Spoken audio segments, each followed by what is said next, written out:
Emiliano ati Lidi, ibintu papa wavuze yarakomeje, mbwiza ukuri cyangwa nibura yikiniraga? Lydia ati sheri ntakubeshye nanjye ndatangaye, gusa mpise nibuka ko biriya bintu yigeze kubivuga nko kuri aniveriseri zanjye ebyiri zakurikiranye, avuga ko rwose umusore ugomba kuzanshaka agomba kuzabanza akamara amezi 3 iwacu, papa wanjye nyine areba niba rwose yujuje ibyangombwa kandi niba azavamo umugabo nyamugabo. Ariko ni ukuri ntabwo nari nzi ko akomeje, ndatunguwe ahubwo kuba yongeye kubisubiramo, buriya rwose nuko ashobora kuba noneho akomeje. Emiliana ati mbabarira, ibyo bintu ntabwo nabyumva, mutabeshye se ubwo mwumva bishoboka ko njyewe nafi iwacu maze nkaza iwanyu nkahamara amezi 3 yose ngo ndi mu igeragezwa ngo barebe ko rwose nujuje ibisabwa? Lydia ati ariko sheri wikomeze ubuzima, niba koko nkunda bya nyabyo ndumva bitakunanira waza rwose maze ukayahamara, maze papa akaduha uburenganzira bwo gushakana, kuko ngenda gukunda cyane kandi urabizi ko ntakubura kubera impamvu iyo ari yo yose. Emiliana ati ibyo bintu ntabwo byakwemera, ntabwo rwose byakunda, nizere ko ari bwisubireho. Emiliana rero arataha maze agasanga tante we yicaye muri salo aramutegereje. Uyu mutante rero aba rwose yasigaye nyine abizi neza yuko Emiliano yagiye kwa fiyanse we kugira ngo bamwereke sebukwe. Abakimukubita amaso ati muhungu wanjye uraje, Imana ishimwe, ati ngaro utangira umpa amakuru kuko ndabizi ni menshi. Ati none se papa w'umukobwa yagukunze, mbwira nyine amagambo yabivuzemo. Gusa nyine uyu musore we aba yijimye rwose, nta jambo na rimwe aba ari kuvuga, ahita yicara mu ntebe maze akabwira tante we ati nta kintu rwose yavuze, ntacyo yavuzeho, sinzi niba yankunze cyangwa atankunze. Tante we ati none se kubera iki ntacyo yavuze? Ni uko se wijyanye? Iyo nza kubimenya ni ukuri mba naguherekeje mwana wanjye. Gusa nyine icyo ntabwo ari ikimenyetso cyiza kuba yakurebye agaceceka gusa, ntabwo rwose numva njyewe binyuze. Emiliana ati rega tante wikuriwe rwose ujya kure, ntabwo urebye ikibazo ari ukunkunda cyangwa kutankunda, ahubwo papa wa Lydia yavuze yuko ngomba kujyayo nkamarayo amezi 3 maze akareba niba koko nkwiriye kuba nabana n'umukobwa we akabona kuduha uburenganzira bwo kubana. Tante ati ngo iki? Ati ibyo bintu se biracyabaho? Ati ibyo bintu rwose ntabwo biri mu mico yacu, ntabwo ibyo bintu bishoboka. None ikirenze kuri ibyo, umusore birumvikana aramutse ari umukobwa akaza kwa nyirabukwe kugira ngo babe bamwigisha imirimo yo mu rugo byakumvikana, ariko umusore akajya kwa sebukwe akajya kubayo? Oya rwose ibyo bintu ntibyashoboka, nta n'uwo mu muryango wacu wigeze akora ibyo bintu. Ibyo ni ugutwubahuka, ni ukutumenyera, bari kutwinjirira cyane. Ku rundi ruhande Lydia rero nawe yicarana na papa we maze akamubwira ati papa rwose warengereye, uriya musore arankunda kandi cyane, tureke rwose twikorere ubukwe maze tubeho ubuzima bwacu, ndakwinginze winyicira rwose urukundo wibijyamo. Papa we ati ntabwo bishoboka, ngomba kuzabyirebera niba uriya musore agukunda. Abasore b'ubu ngubu bakora ubukwe uyu munsi maze ejo bakabyuka bakora divorce, ntabwo rero ari ibyo nkwifuriza. Aho kugira ngo rwose ibyo ngibyo bikubeho, nakwemera njyewe ugasazira aha ngaha, ariko nanone sinkohereze muri misiyo y'ubwiyahuzi, biriya rwose ni nko kwiyahura. Lydia ati ariko se papa utabeshye urumva ari uwuhe musore wo muri iki kinyejana uzemera rwose gukurikiza izo kondisiyo zawe? Ni uwuhe musore wakwemera kuza akamara amezi 3 kwa sebukwe ngo bari kureba yuko akwiriye umukobwa wabo? Ahubwo ntakubeshye urashaka rwose yuko nzagumirwa kuko nta musore n'umwe wabikora. Papa we ati niba nyine uriya musore agukunda nk'uko uri kubivuga azabikora. Lydia atarankunda nyine ndabizi. Papa ati ibyo kandi nakubwiye ko ari njye nzabyemeza ko agukunda. Lydia rero akomeza kubwira papa amagambo menshi maze papa akamubwira atumva mukobwa wanjye genda ahubwo unzanire amazi kubera ko wambugije amagambo menshi ndumva numye mu mihogo. Hashira iminsi rero maze papa wa Lydia akamubaza ati none se Emiliano arabivugaho iki ibyo kuza kumara iminsi 3 hano? Lydia ati rero nta kintu na kimwe abivugaho kubera ko rwose nta nubwo agishaka ko tuvugana kuri icyo kiganiro no kumvugisha nanjye ni gakeya rwose bigaragara nkaho yandakariye. Lydia ati none se ubundi pa waturetse rwose tugakora ubukwe nk'abandi bantu bose basanzwe tutiriwe rwose tujya muri ibyo tukabukora nyine nk'uko n'abandi babukora. Papa batumva rero ntabwo ibyo bintu bishoboka, ahubwo uwo musore rwose niba atabyumva ugomba kuzashaka undi. Lydia ati ariko Emiliano niwe musore wenyine kuri iyi si nkunda, nta wundi rwose nashaka kuko nta n'undi nakunda. Papa ati nyine natabyumva nta yandi mahitamo ugomba kuzashaka undi cyangwa byanakunanira nkamugushakira. Lydia rero n'ubundi ahita yijima maze agatangira kwimyoza. Lydia rero afata telefone maze agahamagara Emiliano aramubwira ati ubu rero rwose papa ari kukumbaza. Emiliano ati none se bimeze bite?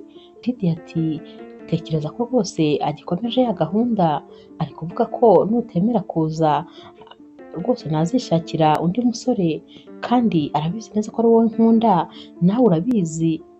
Ndakwinginze rero rwose ishaka ukuntu wazaza, amezi 3 ni makeya, humura ugitangira uzahita ubona n'ubundi arangiye utaramenya ibyo ari byo. Ndakwinginze rwose bitekerezeho neza kubera ko rwose urabizi ntabwo nabaho ntagufite. Emiliano rero ahita abwira Lydia ati reka mbitekerezeho turaza kongera tuvugane. Tante rero wa Emiliano ahamagara Lydia akamusaba ko yaza mu rugo maze bakavugana. Lydia rero ajya kureba uyu mutante maze bagatangira kuganira. Uyu mutante abwira Lydia atumva rero nkubwire ibintu papa wawe yasabye Emiliano ntabwo bishoboka, ntabwo rwose muri iki kinyejana umusore yajya iwabo w'umukobwa ngo bagiye ngo kureba niba akwiriye uwo mukobwa. Ntabwo ibyo bintu bishoboka, ahubwo nitwe twari twakabaye twakuzana maze tukareba niba uzavamo umugore mwiza, naho rwose ibindi byo ntabwo byashoboka.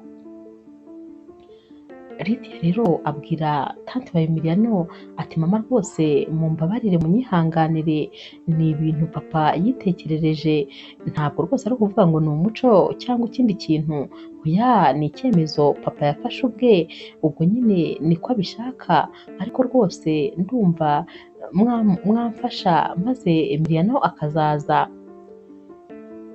Tante wa Emiliano ati ibyo ntabwo bishoboka, naguhakaniye rwose ahubwo ugende ubwire papa wawe ko ibyo bintu tutabyemera.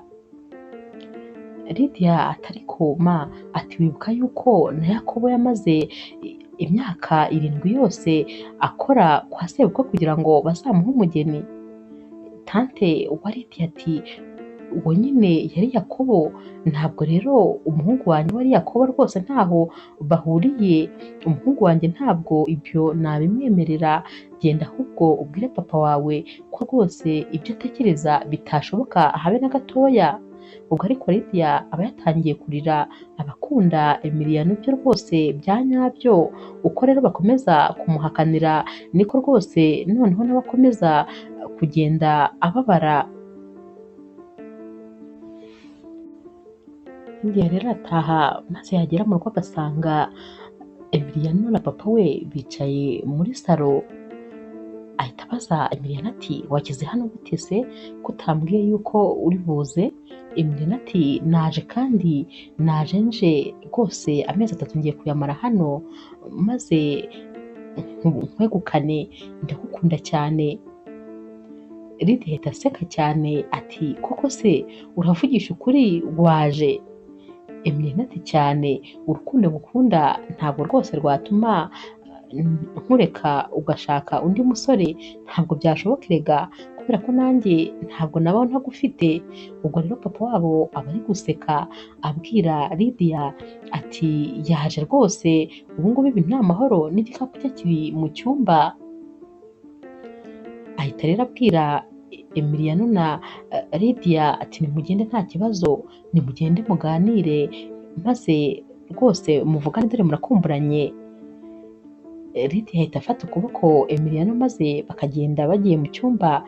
Ubwo papa wabo ahita yereka nyine sinye Lydia imwereka ati ndakureba ntugire ngo rwose ndagukuraho amaso, ibyo ukora byose umenye ko mpari. Lydia rero ahita aseka. Amasaha rero yo kujya gufata amafunguro aragera, bajya ku meza. Ubwo Lydia, Emiliano ndetse na papa wabo baba bicaye rero bari gufata amafunguro, maze papa wa Lydia akajya abona Lydia ari kwisetsa, akomeza yisetsa amwenyura kandi nta muntu uri kumuvugisha. Ahita akomeza akabitegereza maze agahita abwira Lydia ati igira hino nyegera. Ubwo Lydia aba yegeranye na Emiliano maze Emiliano akajya acisha intoki munsi y'ameza agakora kuri Lydia. Niyo mpamvu yakomeje yisetsa ari kujya aseka rwose bigaragara ko yishimye. Papa wabo rero nawe rwose uri kubacunga nta handi ijisho riba rijya, ahita abibona nyine ko Emiliano ari kujya akora kuri Lydia. Lydia rero amara kugira hirya ariko n'ubundi agakomeza agaseka, aba nyine ari gusetswa n'ukuntu papa wabo yabavumbuye. Emiliano rero ahita abaza papa wabo ati none se kandi habaye iki papa ko umubwiye ngo yigire hirya? Papa wabo ati intoki zanyu munsi y'ameza murakeka ko ntazirebaga? Nubwo ntaharebaga ariko ibyo mwari murimo munsi y'ameza ndabizi, nanjye nigeze kuba umusore nagize imyaka nk'iyo ufite. Emiliano ati ariko pa njye ntandukanye n'abandi basore bose, njye rwose ndi umusore wiyubashye, ntabwo rwose nakora ibintu bibi. Papa wabo ati abasore bose ni bamwe, buriya amaraso abatemba mu mitsi ni hamwe rwose nta tandukanyirizo. Ahita abwira kandi Emiliano ati amaboko yawe ndayashaka hejuru y'ameza, ntuze kongera gushyira amaboko munsi y'ameza. Noneho bajya baseka, baba babisetse babigize burage, gusa nyine noneho baba bishimye rwose. Bava ku meza rero maze papa wabo akigira mu cyumba, aba bombi rero bo basigara muri salo bari kuganira, baricarana bakegerana maze bagacikwa nyine bagatangira gukina twa dukino twabo tw'abantu bakundana, bari gukirigitana, bari guseka, nyine ubona rwose bishimye. Papa wabo rero araza agasanga bari gukirigitana barafatanye, ahita avuga ati nta soni, ati mutandukane vuba. Ati niko wowe Emiliano urashaka kuzatera umukobwa wanjye inda mu maso yanjye mu nzu yanjye, nta soni? Emiliano ahita agira isoni ati hoya papa ntabwo rwose nabikora, twari turi kuganira byari bisanzwe. Ati ndavuze ngo mwese mutandukane, umwe ajye mu cyumba cye ajye kuryama n'undi ajye mu cyumba cye kuryama, sinzongere kubabona mumeze mutyo. Bose n'ubundi bararebana bagaseka. Umunsi wakurikiye rero Lydia ajya kureba inshuti ye maze akayibwira ati umva papa wanjye ntakubeshye rwose nawe noneho asigaye arengera, asigaye akabya, reba ko yasabye wa musore w'inshuti yanjye kuza kuba iwacu amezi 3, none rwose nubwo yaje abaducunga, ntabwo ajya ahumbya, buri gihe amaso aba ari kuri twebwe, ikintu cyose dukoze. Mbese mwana papa wanjye rwose arabangamye. Uyu mushuti rero wa Lydia ati hoya papa wawe ni papa wawe, kandi buriya ibyo akora rwose yabitekerejeho, ndetse buriya ari n'inyungu zawe, ndamwumva cyane kandi nawe ugomba kubaha icyifuzo cye. Lydia ati ariko kuba ari papa wanjye ntabwo bigomba kuvuga yuko ari itangiriro n'iherezo byanjye, oya rwose nanjye ngomba kugira ubuzima bwanjye, ntabwo agomba kunkontorora 100%. Mushuti we ati ni ukuri rero ababyeyi buriya ni abantu b'ingenzi cyane, ibintu batubwira akenshi baba baturebeye kure kandi ntabwo rwose baba bashaka kutubabaza, ahubwo baba bashaka nyine kugira ngo badushakire ejo hazaza heza.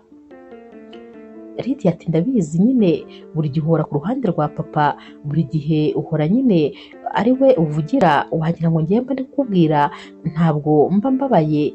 Mushuti we ati ntabwo mvugira papa wawe, ahubwo ngiye nkunda kujya ku ruhande rurimo ukuri. Mu masaha y'ijoro rero baryamye, papa wa Lydia akangukira hejuru maze agahita avuga ati urwo rusaku numva ari urw'iki? Ati none uyu musore yaba rwose yinjiye mu cyumba cy'umukobwa wanjye, ahita abyuka atarwiyambitse, umutima wamuvuyemo maze akajya ku rugi rwa Lydia akajya kumviriza, gusa arumva ariko akumva rwose nta wundi muntu urimo, maze akongera agasubira kuryama. Ati noneho ubu ndatekanye nasinzira, naho ubundi rwose umutima wari ugiye kumvamo neza neza. Uyu musaza aba afite ibibazo byinshi byo gucunga umukobwa we, aba yarihaye akazi. Bukeye mu gitondo rero wari umunsi wo kujya ku kazi nk'ibisanzwe. Emiliano na Lydia barabyutse baritegura maze baza muri salo. Lydia ahita abwira papa we ati rero papa ntiwigore, Emiliano arantwara ku kazi nta kibazo. Papa we ati igisubizo ni hoya, ni hoya kandi nini, ntabwo ari bugutware, ntabwo rwose Emiliano yaje muri uru rugo kugira ngo mugirane ibihe biri romantike, oya ntabwo aricyo cyamuzanye. Ubwo rero wowe urajyana nanjye, Emiliano nawe arajyana n'umushoferi. Lydia ati ariko se pa kubera iki rwose nawe ukabya, urumva kuntwara hari ikibazo kirimo? Emiliano ati ariko Lydia ibyo papa wavuze nibyo, burya buri kintu cyose kigira igihe cyacyo, ubwo rero kujyana na papa wawe rwose byaba ari iby'ingenzi nta kibazo. Papa wa Lydia ati ntiwumva se muhungu wanjye ko rwose wowe uzi ubwenge kandi ugira ibitekerezo bizima? Ati umushoferi rero nta kibazo araza kugutwara, naho wowe Lydia ca hano tugende kuko turajyana.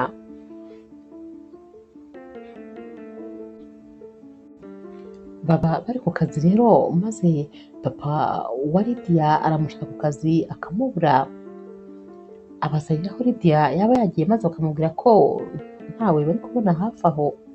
Ahita atekereza ati ubu ngubu wabona we rwose n'uriya musore basezeranye ko bari buhurire mu rugo, maze njyewe ntahari nkiri ku kazi, maze rwose bagatangira gahunda zabo, reka nze njye kubareba, barambona rwose ubusore bababona njyewe ndangaye, ntabwo ndangaye, amaso yanjye rwose ari kuri bo.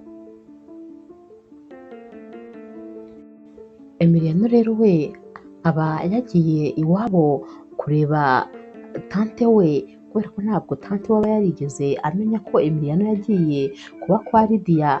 Uyu musore rero aragenda maze akajya kureba tante we, aba akimukubita amaso ati mwana wanjye wari uri hehe, ko nari maze iminsi nguhamagara telefone yawe ntuyifate, wari uri amahoro? Emiliano ati yego, ariko nakwandikiye kugira ngo nkubwire aho ndi, nakwandikiye kuri WhatsApp. Tante wa Emiliano ati ntabwo usubiza yuko ntakunda kuba ndi online cyane? Ati ntabwo nabibonye, ati uburyo bumwe gusa wari gukoresha kugira ngo mvugishe bwari ukumpamagara. Emiliano ati rero ibyo nibyo nashoboye gukora, ati kubera ko akazi kari kenshi n'amanama, guhamagara rwose ntabwo byari kunyorohera, ati tekereza ko nari maze n'iminsi ndara no mu kazi, ati mbese ati byari ibibazo. Tante ati none se mwana wanjye nyuma nyine y'ako kazi kangana gutyo nibura umeze neza? Emiliano ati meze neza, uretse gusa umunaniro ukabije. Tante bati none se ubu sinagushakira icyo kurya ko unashonje byumvikana? Emiliano ati wabakoze cyane, ati ariko nyine tante hari ikindi kintu nibagiwe kukubwira, mfite misiyo y'akazi, ngiye kujya mu kindi gihugu kandi nzamarayo nk'ibyumweru 3.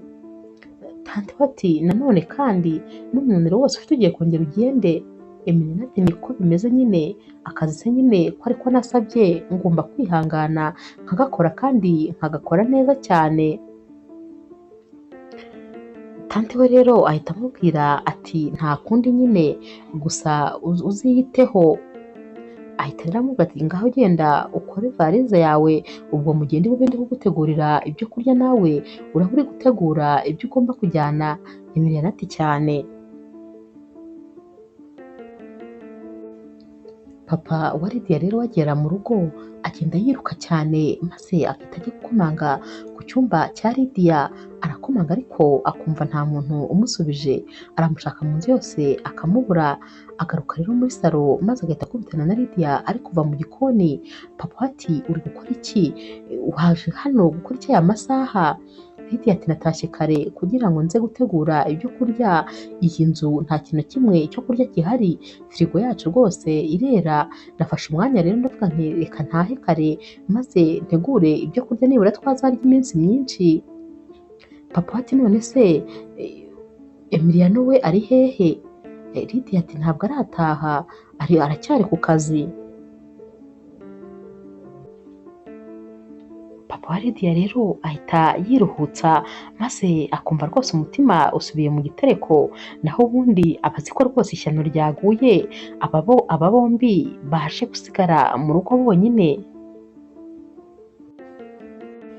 Emiliano rero n'ubundi ahita yigarukira iwabo wa Lydia, gusa nyine aba yagiye kubwira tante we ko agiye muri misiyo y'akazi kugira ngo tante we atekane, atazagira ngo rwose hari ikibazo uyu musore yagize. Mu masaha y'ijoro rero baba bicaye muri salo, ubwo ni Emiliano na Lydia baba bazi ko papa wabo yaryamye yasinziriye, maze Lydia akaryama kuri Emiliano. Baba bari kuganira nyine nk'abantu bakundana. Emiliano ari gukora mu misatsi ya Lydia. Papa wabo rero arabatungura maze akaba abasanze muri salo. Lydia ahita abyuka akicara ati ariko pa, twari tuzi ko wasinziriye. Papa wabo ati njyewe nsinzira mbasize hano muri salo mwembi babiri, ubwo se murumva ibyo bitotsi nabibona koko?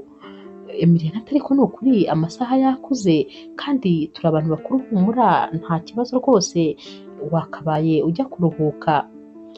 Papa wabo ati nta kibazo mfite. Aba nabivuga nyine aseka nkaho yababwiye ati murashaka ko ngenda kugira ngo mwigire muri gahunda zanyu. Ati nta kibazo na kimwe mfite, ubu rwose mfite imbaraga nyinshi, ndagumana namwe hano muri salo maze dukomeze turebane amakuru. Aba nyine ariko babangamira, bahita barebana ariko bagahita bijima kubera ko rwose aba ababihirije. Gusa nyine aricara, iminota 5 yashira agahita atangira gusinzira akubita umutwe iburyo n'ibumoso, inyuma n'imbere. Agera aho noneho agahita asinzira burundu akegama ku ntebe. Aba nanone barongera bakarebana maze bagahita baseka, bahita batangira gucana amasiri ngo bigendere. Bahaguruka buhoro buhoro rero maze bagahita bajya kuryama. Bagera rero imbere y'ibyumba byabo nyine aho batandukanira, maze bakabanza bagahagarara bagahoberana bagasomana. Emiliano ati ndagukunda cyane. Lydia nawe ati ceceka ndagukunda. Ariko noneho ati papa dufashe yatwica neza neza. Bahita rero basezeranaho buri umwe wese agahita ajya mu cyumba cye akajya kuryama. Tante wa Emiliano we rero ajya mu cyumba cye maze akajya kureba mu kabati k'uyu musore aba abikamo ibintu bye. Arareba maze agasanga ni nkaho rwose akabati kose yakaviduye akabijyana.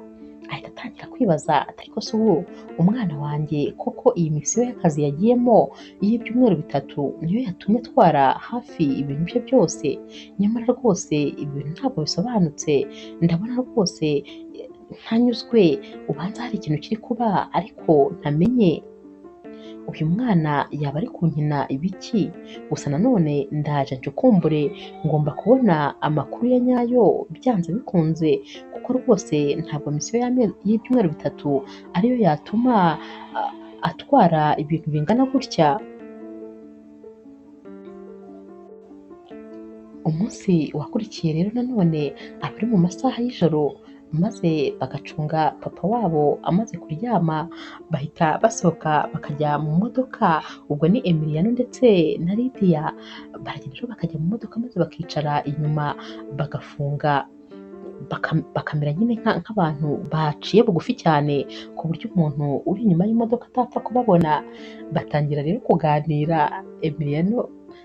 Lydia yaryamye kuri Emiliano, maze Emiliano akamubwira ati ntakubeshya ariko ni ukuri nubwo papa wawe adutesha umutwe ariko ndabikunda cyane, mba numva nyine bino bihe turi kubamo bindyoheye, ntabwo ushobora kubyumva ukuntu tuba turi gucungana na papa wawe tumeze nk'injangwe n'imbeba, ndabikunda cyane ndabyenjoyinga.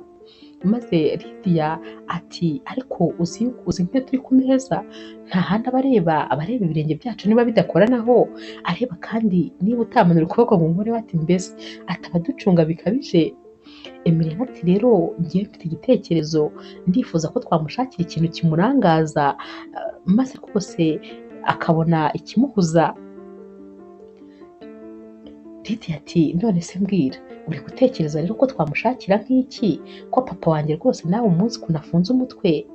Emiliano ati ndumva twamushakira umusheri, ati twamushakira umukobwa bakundana maze akaba amurangaje, naho ubundi rwose azicwa n'umutima kubera kuducunga cyane.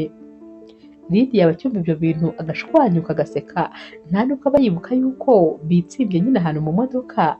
Ati njyewe ngashakira sheri wanjye, ati ngashakira papa wanjye umusheri, ati mbega ibintu bishekeje, ati papa nkamushakira umukobwa bakundana. Emiliano ati cyane, urumva se wowe atari byo? Ati kubera yuko naba afite umusheri ntabwo azajya abona umwanya munini wo kwirirwa ducunga, azajya nyine aha uwo musheri we umwanya maze baganire babe bari kumwe igihe kinini, maze rwose twebwe twibagirwe. Lydia arabwira Emiliano ati icyo gitekerezo ndumva nanjye ari cyiza, ariko se uwo mukobwa tuzamukura he? Cyane cyane ko nyine umukobwa w'imico mibi cyangwa umukobwa wo ku muhanda we rwose ntabwo natuma aba ari kumwe na papa wanjye, nawe urabyumva, papa wanjye uko byagenda kose agomba kuba ari mu maboko meza. Emiliano ati nyine icyo kizamini cyawe ni wowe nyine ugomba kumushaka, nyine bitekerezaho neza. Lydia rero n'ubundi akiri guseka, ibintu byose avuga bari guseka yarize, amarira aba yaje kubera guseka. Atari kuzi n'ibindi sheri, atuzi ko nibutse umuntu wakora akazi neza cyane. Emiliano ati nkinde?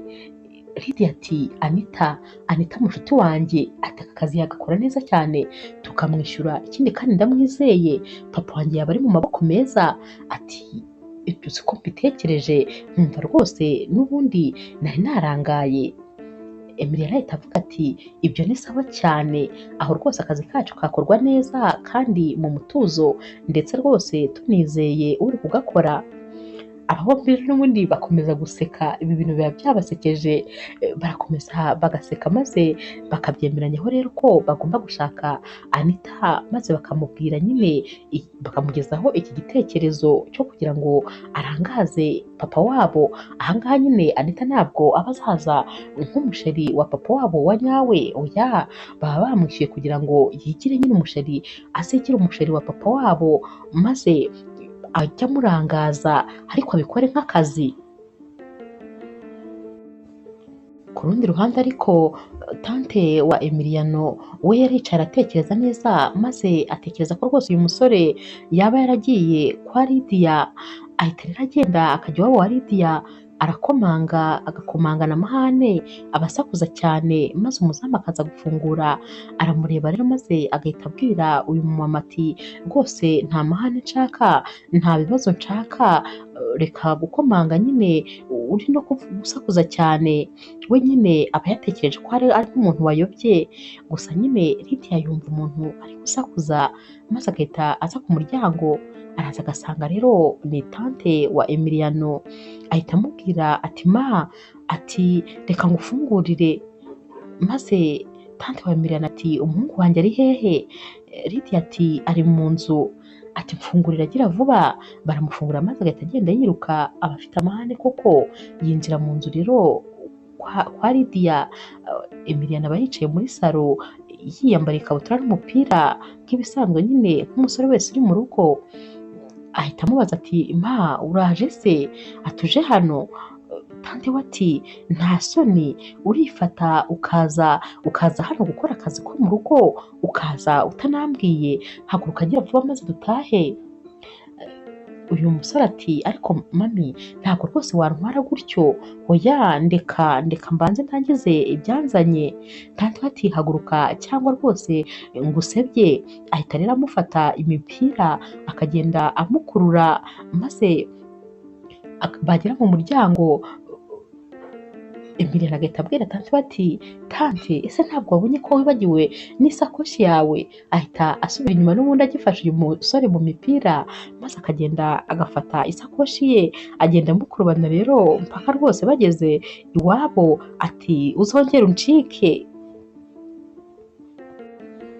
Ku rundi ruhande rero Lydia ajya guhura na mushuti we, aramubwira ati uzi yuko ubu noneho Emiliano bamutwaye? Tante we yaje rwose yarakaye cyane, maze ahita amutwara nk'utwara akana gato kazerereye.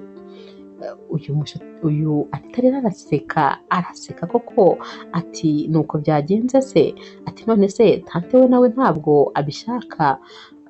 Lydia ati hoya rwose ntabwo abishyigikiye, ariko nyine byambabaje, uzi ko ndi kumva nanamukumbuye, iki gihe rwose amaze ataragaruka ndamukumbuye cyane. Lydia rero ahita akomeza abwira Anita ati rero ikindi kintu nyine kitubangamiye, urabona papa wacu araducunga cyane, ntabwo rwose ajya atuma twisanzura, ntabwo kandi atuma tugira igihe cyacu nyine hagati yacu nk'abantu bakundana njyewe na Emiliano. Ati none rero dukeneye serivisi. Anita ati ni iyihe se kandi? Ati dukeneye nyine umuntu udufasha kumurangaza. Anita ati gute se kandi?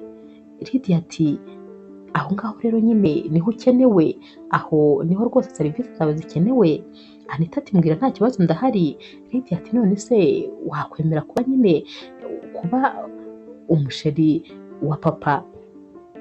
Ubwo Anita ahita aturika agaseka, araseka akananirwa guceceka. Ati njyewe nkaba sheri wa papa wawe? Ati ariko wiyumvise ubivuga, uribuka ko njye nawe tungana, nkasohokana n'umuntu w'umusaza koko? Urumva se ibintu byashoboka?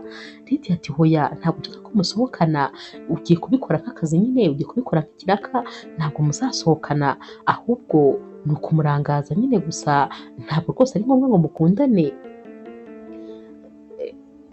Anita ati ariko ibyo bintu urumva koko byashoboka? Ati none se ubwo waba ukundana n'umuntu maze ntanagukoreho se? Ati urumva bishoboka? Lydia ati nyine ntibizajya bigera igihe cyo gushaka kugukora, ahubwo nawe nyine uzajya umenya ukuri bwitware, ni akazi kawe nyine uzajya wirwariza, ariko rwose mbabarira umfashe kandi ubwo bufasha ndabukeneye. Nzakwishyura amafaranga waba ushaka yose, niba unashaka na miliyoni 2 n'ubu rwose umbwire nzikoherereze. Anita ahita atangara ati wowe se Lydia miliyoni 2? Ati ati ayo mafaranga se ubundi urumva nayirengeshwa utabeshye? Ati ayo rwose ngomba kuyakorera, maze ibindi bizaba nanjye nkabyirengera. Lydia rero ahita amubwira ati ndishimye ko ubyemeye, ahubwo reka noneho mpite mpamagara Emiliano maze mubwire yuko wabyemeye kuzadufasha muri ibi bintu.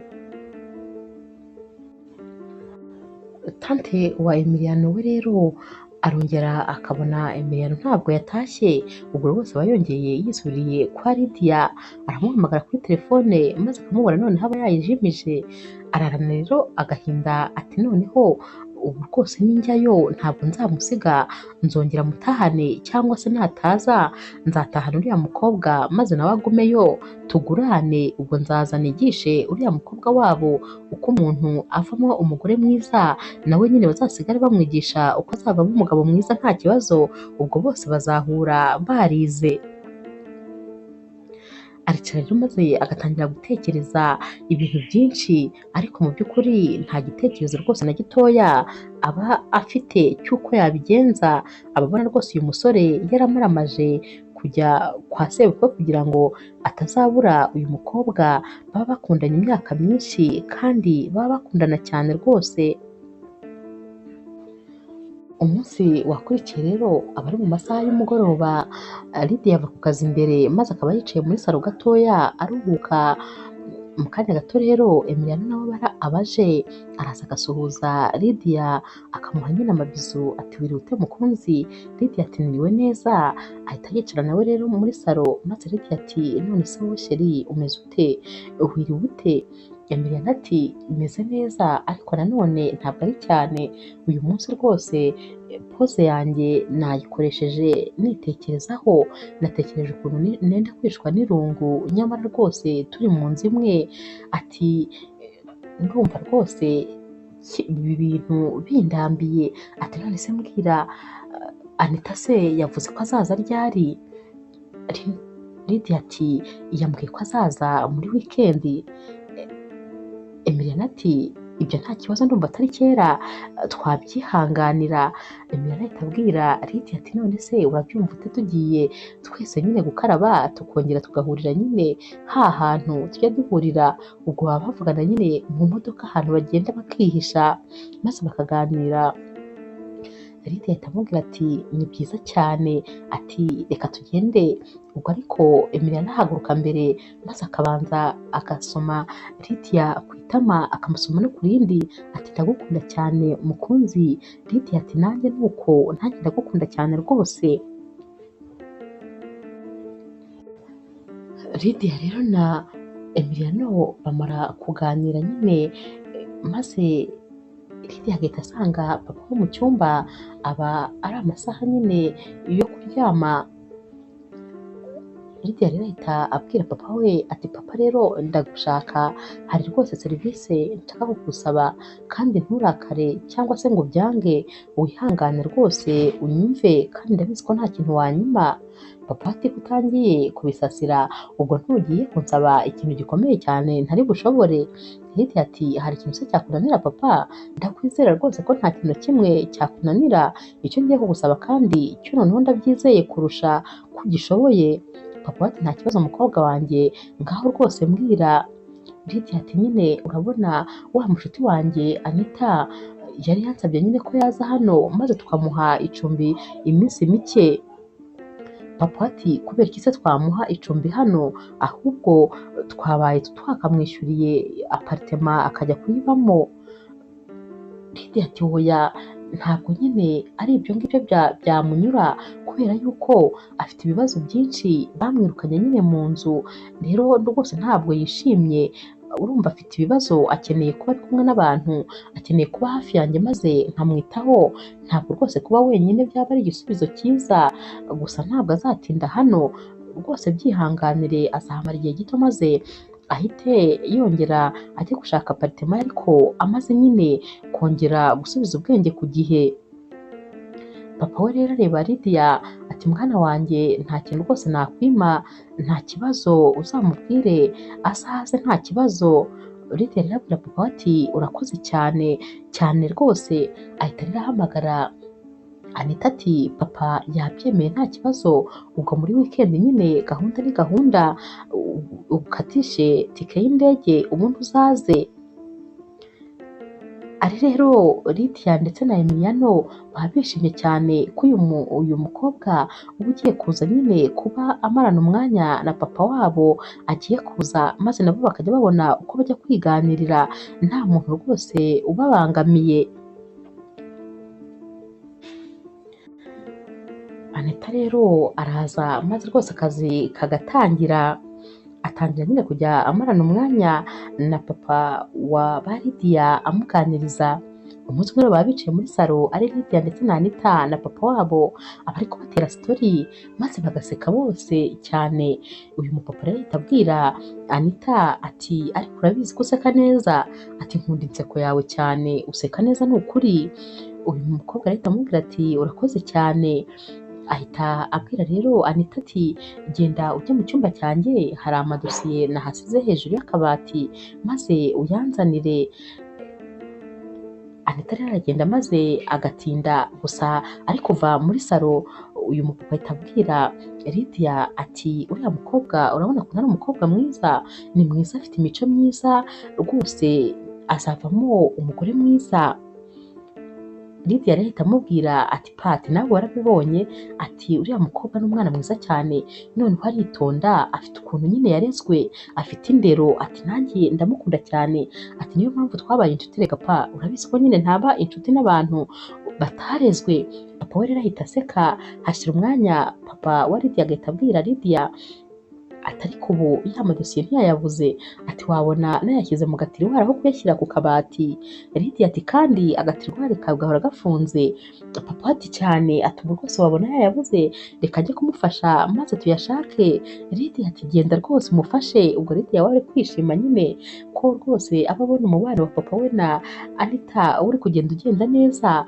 Uyu mupapa rero aragenda agasanga Anita mu cyumba maze bagatangira kwiganirira, hagashyira rwose umwanya munini. Emiliano rero araza maze Lydia agahita amubwira atumva atuma dutangiye gukora bya nyabyo. Uzi ukuntu papa asigaye yishimira Anita, ati ahubwo ngewe mfite ubwoba yuko biriya bintu bizaba ibya nyabyo. Atuzi yuko akunda ibintu byose bya Anita, akunda ukuntu yambara, akunda ukuntu aseka, akunda ukuntu areba, ati mbese akunda Anita mu buryo bwose. Ati noneho reba nk'ubu yamutumye amadosiye mu cyumba, abonye atinze amusangayo, atuze umwanya bamazeyo, atumva atwajya kumviriza nkumva ibintu bari kuvuga. Emiliano ati hoya wijyayo, ati niba ntutekereza bakubonye, ati ahubwo nyine uwo mwanya natwe tuwubyaze umusaruro, tube twiganirira nyine umwanya nabo baba bari kuganira. Lydia ati mbamubwire, ati amatsiko aranyishe, ati ndibaza impamvu nta kamera rwose nashyize muri kiriya cyumba ngo numve ibintu bari kuganira, ati kuko ndumva byanteye amatsiko cyane. Emiliano ati hoya nawe yagabanye. Ahita akurura rero Lydia maze agatangira kumusoma, agahita amuryamisha mu gituza, agatangira kumukora mu misatsi, ati ndagukunda cyane mukunzi, ntureba ko rwose twaburaga igihe cyo kwisanzura, bazajya bamarana umwanya maze natwe tubone ko tumarana umwanya wacu twiganirira. Mu cyumba rero ho Anita bari kubaza papa wa Lydia ati none se kubera iki mwafashe icyemezo rwose cyo kuzana uriya musore hano? Papa wa Lydia ati uriya musore rero nabonye ari umusore mwiza kandi nabonye ari umusore ushoboye, rero rwose nahisemo yuko yaza maze nkareba ko koko ibyo ntekereza ari nyabyo, nkazabona kumushyingira umukobwa wanjye, cyane cyane ko uriya musore buriya mufiteho rwose imishinga, ndashaka ko ari we uzaba akuriye amakampani yanjye yose ari hano muri kino gihugu, ndashaka ko ibintu byose nzabimushyiraho igihe azaba amaze kubana n'umukobwa wanjye. Ngomba rero kubanza kumenya niba koko azabasha kubijera, kandi niba koko ari umusore mwiza kandi ufite ubwenge. Anita rero ahita amubwira ati ariko mu by'ukuri ni ukuri uriya musore nabonye afite umutima mwiza, ni umwana mwiza cyane, buriya ni nayo mpamvu yemeye kuza hano, ni uko akunda umukobwa wawe. Papa wa Lydia ati cyane, nanjye rwose narabibonye, ndetse ubu ngiye no kuzabigabanya y'amezi yose maze mwemerere ko yashakana n'umukobwa wanjye, kuko ubu namaze kumwizera noneho wese. Ikindi kandi urabona imitungo myinshi ni iy'umukobwa wanjye, n'iyi nzu tubamo uzi ko yanditse ku mukobwa wanjye. Anita ati none se arabizi? Lydia arabizi?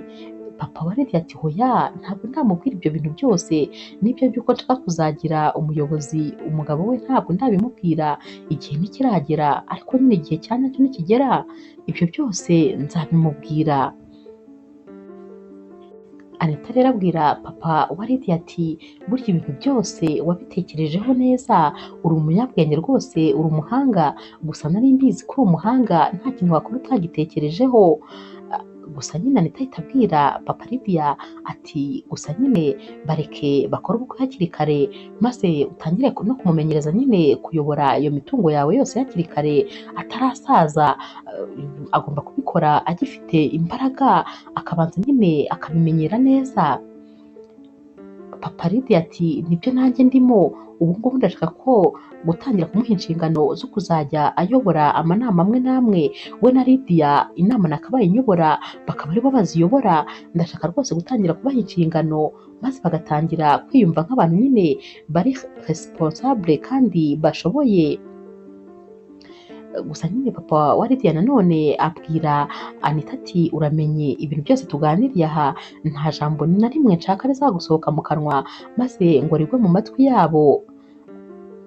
Anita ahita amubwira ati ntuhangayike namize bigwa mu nda, ikindi kandi njyewe rwose ndakabati gahora gafunze, ntuhangayike nta na kimwe rwose bazamenya.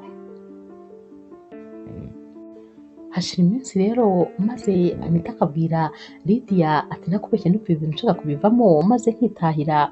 Lydia ati kubera iki se kandi? Ati papa wanyu nyine urabizi ntabwo n'ubundi ari umugabo usanzwe ajya mu bagore, rero bituma ari njye buri gihe nshyiramo imbaraga kandi ntekereza ko nshobora kuzakomeza gushyiramo imbaraga maze akazambona nabi, akazategereza ko ndi umukobwa utiyubaha kandi ntabwo nshaka ko rwose agira iyo shusho yanjye. Ikindi kandi ahora ansaba ko twasohokana maze nkabyanga, ubwo se ntazageraho n'ubundi akanyibazaho. Lydia ati ubutaha nabigusaba uzabyemere maze umbwire twese tuzaza tujyane, ibyo rero bizatuma humura nta kintu kiri bube mwasohotse biba ari ukuganira gusa. Anita arahita yongera akamubwira ati none se nshimye ko ibyo yenda twabikemura, uratekereza igihe papa wawe yazaba yamenye ko yari imikino twamukinnye yababara cyane, ibi rwose ni ugukina n'amarangamutima ye. Ese ubu ngubu bibaye ngombwa ko ankunda bya nyabyo twabigenza gute? Lydia ati oya nawe nyine yushyiramo ubwenge ku buryo rwose atazabimenya nyine ko ari imikino twamukinnye. Ati none se ubundi urumva yabibwirwa n'iki? Ati kereka ari wowe ubimubwiye. Ati ufite gahunda yo kubimubwira? Anita ati mbimubwira njyewe ubwo se urumva koko nakwivamo? Ati ikindi kandi ndumva nikumburiye nyine no mu rugo rwanjye. Lydia ati naherega ni iwawe isanzure, ikindi kandi ntiwibagirwe ko nakwishyuye kugira ngo ukore aka kazi kandi nakwishyuye neza. Anita ahita aseka rero ati yego rwose bosi, ati uzi ko nari nabyibagiwe, ati urakoze kubinyibutsa, aka kazi ngomba kugakora neza kuko nakishyuriwe amafaranga ahagije. Bahita baseka rero maze n'ubundi Anita akongera nyine agatuza. Nyuma y'iminsi mike rero papa wa Lydia yongeye kwicarana n'ubundi na Anita, n'ubundi nyine baba basanzwe bakunda kuganira cyane amabanga y'uyu mupapa yose Anita aba yazi. Uyu mupapa rero yabwiye Anita ati umva rero nkubwire, burya wa musore mana nyagasani ni zahabu yigendera, uzi yuko yakoze presentation ku kazi abantu bose baremeye, abashoramari bacu bose baremeye rwose, batangajwe n'ubuhanga uyu musore afite. Uyu musore arashoboye cyane, azi ubwenge, ibintu avuga nyine uba ubona ari ibintu azi atari ibintu ahimbahimba, mbese abantu bose baramwemeye. Nanjye rero nahise mbona ko amakampani yanjye ahazaza hayo rwose hari mu biganza byiza. Anita rero ahita abwira papa Lydia ati narakubwiye ariko narakubwiye rwose ko uzatungurwa n'uriya musore, uriya musore aratangaje ni igitangaza. Papa wa Lydia ati ubu rero nahise nyine mfata icyemezo, gusa nanone hari ubufasha nshaka kugusaba. Anita ati ni ubuhe se kandi? Papa wa Lydia ati ndashaka nyine kuzabategurira ibirori bya fiansaye ariko biri surprise. Anita ahita yitera hejuru maze agakoma mu mashyi akishima ati mbega ibintu biryoshye, ati mbega ibintu byiza, ati mbwira rero, ati bizaba ryari? Undi ati bizaba mu cyumweru gitaha, ati ubwo muri wikendi nibwo tuzabibabwira. Papa Lydia kandi ahita abaza Anita ati ko ushyushye cyane, ko bishyuhiye nk'aho ari ibyawe? Anita ati uzi impamvu nshyushye? Ati ntabwo uzi ko ari jye nzaba fille d'honneur, ati niyo mpamvu binshimishije, ati ndabishyuhiye byo, ati gusa ndishimye, ati nubwo numva ari kera numvaga nibura byaba ari muri iyi wikendi. Papa wabo ati gabanya gushyuha. Ubwo ariko kandi papa Lydia arongera akabwira Anita ati uramenye rwose ntuzajya ugira icyo uvuga tutaragikora, ubwo nyine reka dutangire tubitegure ubimfashemo kandi ugire ibanga rwose. Anita ati humura rwose, amabanga yose wambikije humura nta na rimwe rizacika. Umunsi wakurikiye rero Emiliano yicarana na Anita akamubwira ati ndabona rwose ibi bintu mbirambiwe, icyo mbona cyo Papa Lydia ashobora kuba nta gahunda afite yo kuzamukingira, ahubwo ashobora kuba yaramuboneye undi musore bazabana, maze njyewe akangumisha hano kugira ngo akomeze nyine ansebye ankoreshe ibyo ashaka kugira ngo nzarambirwe nijyane. Ndabona rwose nta gaciro ampa, ntabwo amfata nyine nk'umukwe we. Urebye uyu mupapa rwose ashobora kuba afite ibindi bintu ari gutekereza. Anita ati hoya ibyo bintu ntabwo yabikora, ati Papa Lydia ni umugabo utajya upfa ku ijambo, ikindi kandi ni umugabo wiyubashye, ntabwo rwose yari kureka uza hano yaba azi neza yuko atazakwemerera ko ushaka umukobwa we, ntabwo byari gushoboka. Papa Lydia ntabwo ari uwo muntu utekereza. Emiliana ati icecekere, ni uko rwose ibi bintu atari wowe biriho, gusa njye ndabihaze. Anita ati umva rero nkubwire Emiliana, nkugire inama, urabura iminsi mike n'ubundi ngo urangize nyine iyi gahunda baguhaye. Ati ni nkaho rwose isukari igeze hafi y'umunwa wawe, wiyicira rero, ihangane rwose kugera mu kanwa maze uyirye, naho ubundi waba unaniwe kandi wari ugeze ku musozo. Umunsi wakurikiye rero mu gitondo Papa wa Lydia aba afite dosiye, aba yabonye ko rwose muri kampani ye hari umuntu uri kumwiba amafaranga buhoro buhoro. Uyu rero aba ari manager uba wari usanzweho, aba rero yararakaye ko basigaye bazana rwose undi muntu maze agakora ibyo yari asanzwe akora. Ikindi kandi aba yarakundaga Lydia, akabona Lydia ntamureba andi n'ihumye, ahubwo yikundira Emiliano. Ahita rero afata gahunda y'uko yatangirira kubiba buhoro buhoro, nuko rero agenda ahindura imibare, maze akajya ahindura imibare nyine akiba amafaranga, ariko rwose akora ibintu bitarimo ubwenge habe na gatoya. Izi dosiye rero Papa wa Lydia arazibona, maze yarebamo akabona ko rwose ibi bintu bishobora kuba birimo ubujura, birimo ikitagenda. Ahita yigira inama yo kubyereka rero Emiliano. Muri icyo gitondo rero ahita abwira Emiliano ati mfite dosiye hano, ati rwose nzifiteho ikibazo, mbabarira ucishemo amaso maze umbwire. Emiliano rero acishamo amaso rwose nta n'umwanya ushize, agahita abwira Papa Lydia ati bari kukwiba, urabona ibi bintu nta mibare bigeze bakora, nta guteranya, nta kugira gute, bagiye bandika nyine imibare ivuye ahantu gutyo mu kirere, biragaragara rwose ko bari kukwiba. Papa Lydia rero ahita yishima ati urakoze cyane, nari mbizi rwose ko umukwe wanjye ari bubibone neza akabona aho ikibazo kiri. Ati urakoze, nari nkwizeye. Ahita rero ajya kuzibika, ariko agenda avuga ati umukwe wanjye ni umunyabwenge cyane, ubu rwose noneho ndabibonye, ibyo nari nabonye nawe nibyo abonye. Uyu rwose nta muntu uzabasha kumwiba, igihe imitungo yanjye yose izaba imuri mu ntoki azabijera neza biragaragara. Lydia rero nawe aba asigaye ajya kureba tante wa Emiliano, maze bakaganira, akamutekera, akamushyira impano nyine zigiye zitandukanye, akamukorera nyine imirimo yo mu rugo. Tante rero wa Emiliano aba akunda uyu mukobwa cyane, ndetse rwose nawe asigaye amwita umukazana. Ati ni ukuri umusore wanjye niyo mpamvu yakoze ibishoboka byose, niyo mpamvu kandi yemeye no kuza kumara amezi 3 iwanyu. Ndabibona nanjye icyo yari akurikiye, uri umukobwa mwiza, nta musore n'umwe wakwemera kuguhomba kereka utakuzi. Njyewe mbere sinumvaga impamvu rwose yagutsimbarayeho, numvaga yakabaye ashaka n'abandi bakobwa, ariko ni ukuri nari kuba mpombye iyo ntakugira nk'umukazana wanjye. Ndakwishimiye mukobwa mwiza, ni ukuri uri icyitegererezo, kandi rwose nejejwe n'uko umuhungu wanjye azaba ari mu maboko meza. Lydia rero amubwira ati urakoze cyane mubyeyi mwiza, ni ukuri tuba dukeneye imigisha ya kibyeyi kugira ngo n'ingo zacu zizarame kandi zizabe zimeze neza.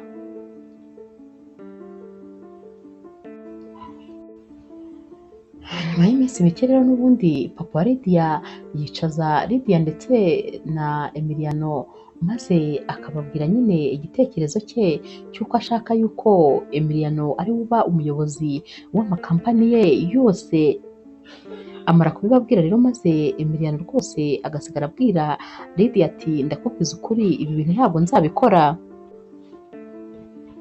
Lydia ati ariko nta mpamvu n'imwe ufite yo kubyanga, ni ukuri ubwo papa wanjye yabitekereje nta kibi rwose akwifuriza, wabikora nta kibazo.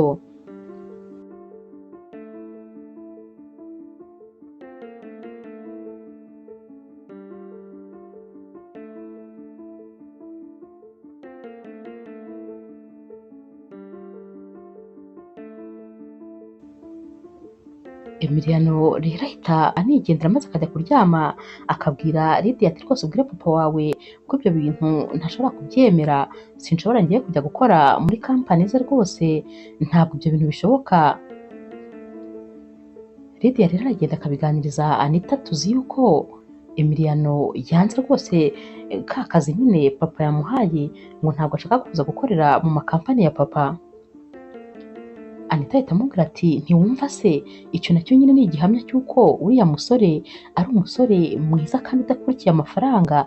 Ati shime wahuye n'umusore wa nyawe, umusore rwose w'ukuri, iyaba ari undi aba yishimye ko none nibura agiye kwiba amafaranga ya papa wawe yitonze, agiye nyine kuba umuyobozi w'ibintu byose, ariko uriya we ntacyo bimubwiye kubera ko ikimugenza ntabwo ari amafaranga n'imitungo, aragenzwa n'urukundo rwawe, ni wowe umugenza, niyo mpamvu adashaka kujya rero muri ibyo byose.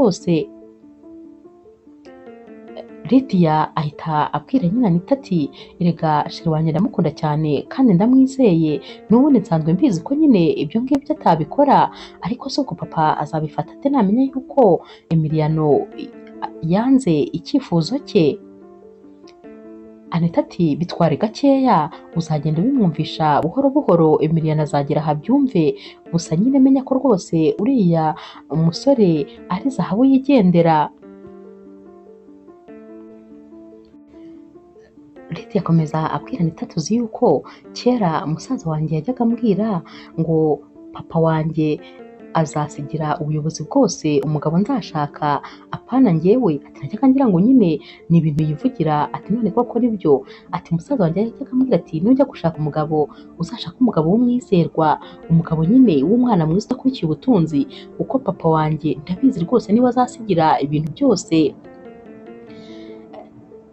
Anita rero ahita abwira Lydia ati harya musaza wawe we asigaye aba hehe? Lydia ati musaza wanjye ayobora ibintu byose bya papa biba muri Amerika, ni naho aba. Ibya hano rero urumva ko nyine ni papa ubiyobora, niyo mpamvu ashaka kuzabisigira umukwe we. Anita ati komeza rero rwose wigishe Emiliano ku buryo yumva ibyo bintu maze akabyemera, kuko rwose niwe rwose ubikwiye, arabikwiye cyane, kandi icyo gihe muzaba muzi ko ibintu byanyu byose biri mu maboko meza. Lydia ati cyane ngiye kubishyiramo agatege, ibyo bintu byo kwibuka ukuntu umusaza wanjye yajyaga bimbwira bihise n'ubundi byongera binsubizamo imbaraga.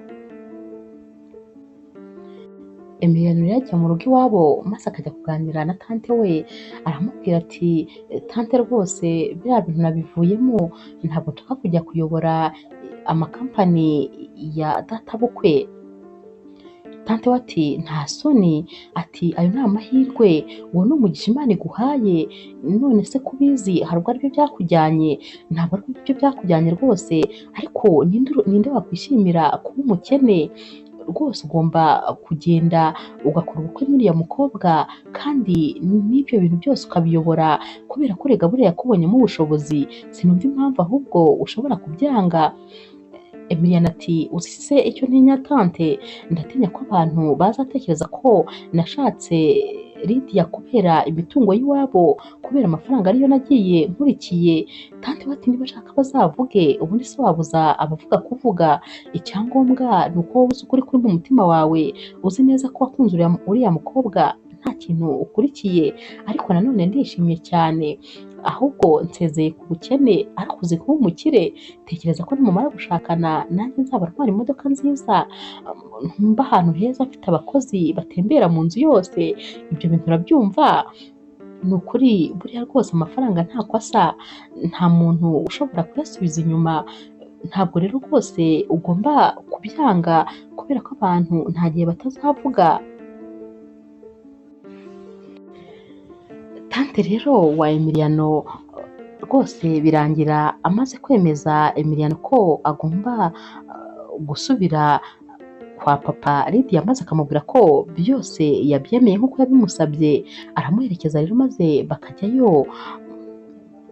Uyu mutante abwira papa nyine wa Lydia ati mwarakoze cyane, mwarakoze kwizera umusore wacu, mwarakoze rwose kumuha inshingano kandi zikomeye, ni iby'igiciro kuko buriya ntabwo ari buri wese mwari gutekereza guha ziriya nshingano.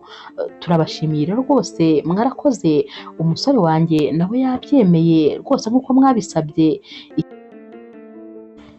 Papa wa Lydia rero arishima cyane ko uyu musore noneho aba yabyemeye, ahita atangira rero n'ubundi noneho imyiteguro yo kubategurira cya kirori nyine cya fiyansaye. Baragitegura maze umunsi nyirizina ukagera, baba barababwiye ko bafite ibirori ariko ntabwo baba barababwiye ikizaberamo.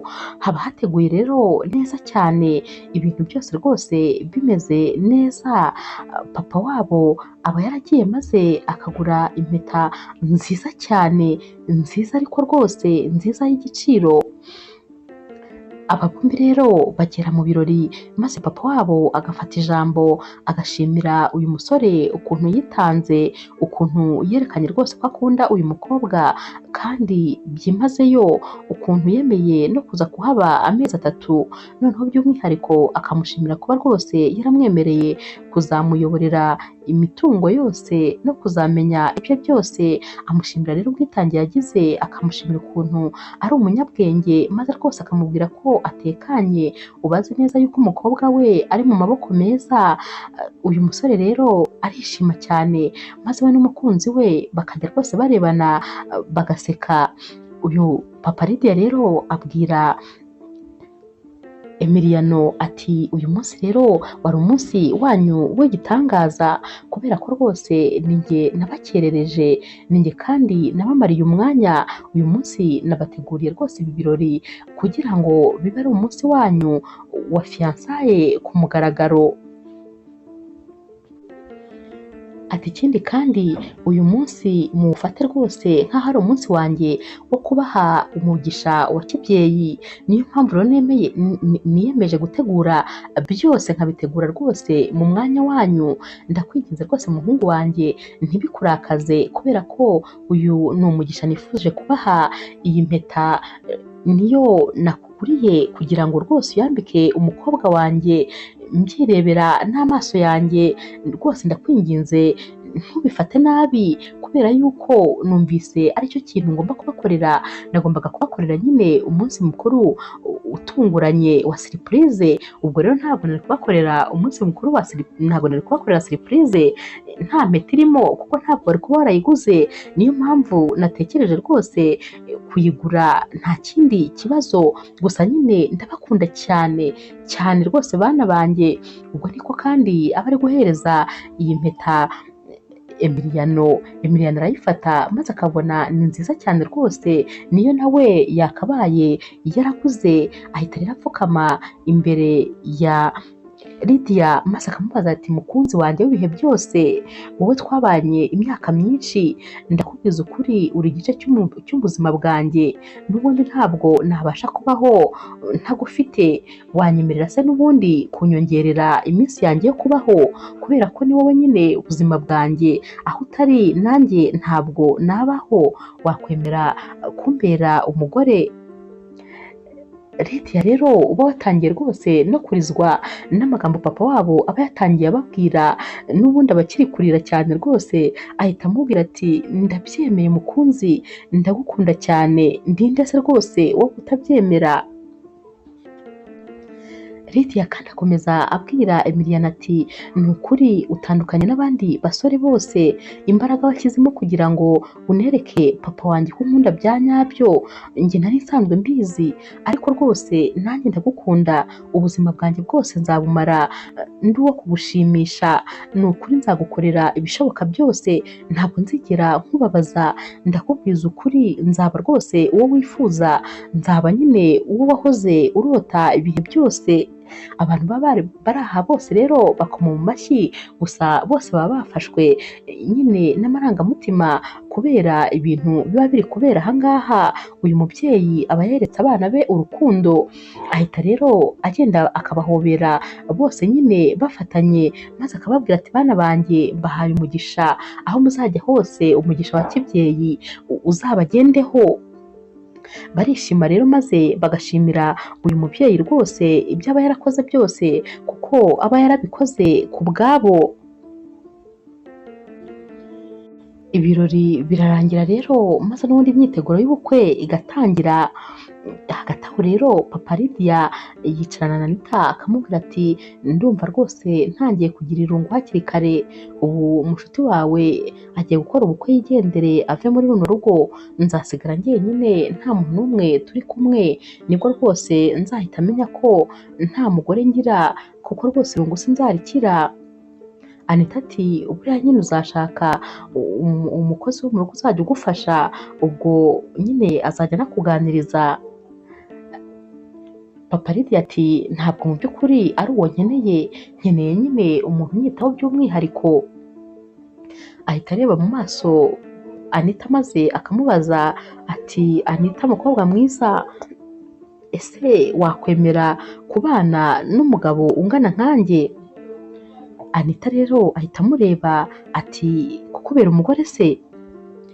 Papa Lydia ati cyane, ati gusa ntabwo rwose mbiguhatiye, ariko ndagira ngo ufate igihe ube wabitekerezaho, kandi ni ukuri uramutse undi iruhande naba ntekanye kuruta rwose ko nazana undi muntu ntazi. Ndakuzi, nzi imico yawe kandi nawe uranzi bihagije, ibiganiro byose turabigirana, amabanga yanjye yose urayazi, ndumva rwose byaba ari byiza. Anita rero ahita ashaka guhaguruka, ariko papa Lydia akamufata akamusubiza hasi ati icara tubanze tubiganire, ntabwo nkubwiye ngo nsubize nonaha, ariko genda ubitekerezeho maze uzambwire. Inyuma gato rero papa wa Lydia n'ubundi anabwira Lydia nyine ibyo atekereza, ati nkunda cyane Anita mushuti wawe kandi ndifuza ko twazabana, ati rero nubwo rwose atarampa igisubizo ariko ndamukunda cyane kandi ndamwishimira. Lydia ati ndumva bitangaje, ati none se Anita arabizi? Papa ati yego arabizi, ariko aracyari kubitekerezaho, gusa ntabwo nshidikanya ko rwose Anita nawe ankunda, nkurikije ibihe tugirana bigaragaza rwose ko anyishimira kandi anyisanzuraho. Lydia ati rwose papa ndagushyigikiye, icyemezo cyose muzafata mbari inyuma, urabizi ndabashyigikiye rwose. Papa turakoze mukobwa mwiza, ndagukunda cyane. Baba bakicaye aho rero maze Anita agahita yinjira, ahita aza akababwira ati birashoboka cyane rwose ko ariyo desite yanjye, nkurikije n'inzira byanyuzemo kugira ngo nze hano, birashoboka rwose ko ari wowe wangenewe. Papa Lydia rero ahita ahaguruka agira ngo aje kuganira na Lydia, ati reka mbareke muganire, ariko Anita ahita amubwira ati nabyemeye rwose, nemeye kukubera umugore. Papa Lydia ati wabyemeye? Anita ati cyane. Papa Lydia rero ahita amuhobera ati ndakwishimiye kandi ndagukunda cyane, humura rwose ntabwo uzabyicuza, ikindi kandi nzakongera rwose, nzakongera no mu mpapuro zanjye z'imitungo, kuko nawe uzaba umeze nk'aho uri umwe mu bana banjye, uri umwe mu banjye, ndagukunda cyane. Lydia yari yahita abwira Anita ati ndumva ariko ntacyakwirukansa wafata umwanya ukabitekerezaho. Anita ati ntacyo gutekereza mfite, nta mpamvu zo gutekereza ku bintu kandi mbifitiye igisubizo. Igisubizo ni uko nkunda papa wawe kandi ndamwishimiye, ndifuza rwose nanjye kubana nawe. Lydia ahita yishima cyane maze agahita ahobera Anita ati urakoze cyane, ubu ndatuje kandi ndatekanye, papa wanjye noneho musize rwose mu maboko meza, ubu niyo twareka gutura muri iki gihugu tukajya mu kindi naba ntekanye. Ndakwishimiye cyane rwose kandi nzahora mbikubahira. Nyuma y'igihe gitoya rero ubukwe bwa Lydia ndetse na Emiliano buraba rwose, buba ari ubukwe bwiza cyane nyine kuko ni ubukwe bw'abakire. Uyu mugabo aba ari umukire cyane cyane rwose. Bakora rero ubukwe bw'agatangaza maze bagahita bajya kwibanira, bahita rero bajya kuba muri Amerika kubera ko n'ubundi nyine uyu mugabo aba afiteyo naho imitungo. Arababwira ati ariko ntabwo muzatindayo, muzagenda nyine mubeyo amezi abiri cyangwa kumwe nyine bitewe n'igihe mushaka kumara mu kwezi kwanyu kwa buki, ubundi mugaruke kubera ko nyine wowe Emiliano urabizi ufite inshingano nyinshi muri kino gihugu, ufite ibintu byinshi nyine ugomba kwitaho. Gusa nanone ntabwo nababuza kujya kwinezeza rwose mu kwezi kwanyu kwa buki, nimugende nyine ayo mezi muyabemo muri Amerika ubundi mugaruke. Aba bombi rero baba bishimye cyane rwose. Nyuma y'igihe gito kandi nanone papa wa Lydia ndetse na Anita nabo bakora ubukwe, maze Anita rwose aba yishimye cyane, abavuga ati ukuntu naje muri ibi bintu ari imikino none nabikuyemo n'urukundo. Papa Lydia rwose ndamukunda cyane kandi nawe arankunda, niwe mugabo wari unkwiye. Igihe cyose nahereye abasore birirwa rwose bankinisha, none dore uw'ukuri yari uyu. N'imyaka yose twari tumaze tuziranye ariko sinigeze menya ko nyine ari we mugabo wanjye wa nyawe. Aba ari kumanika rero mu nzu amafoto y'ubukwe bwabo, yishimye cyane rwose, yishimiye uyu mugabo baba barashakanye. Inkuru yacu y'urukundo rero naho tuyisoreje. Mwakoze kuyikurikira. Niba kandi mukunda inkuru z'urukundo zica kuri Zasha TV, ntimukagende mudakoze subscribe, like, share na comment. Ni inkunga ikomeye kuri twebwe. Ndabakunda rero cyane rwose.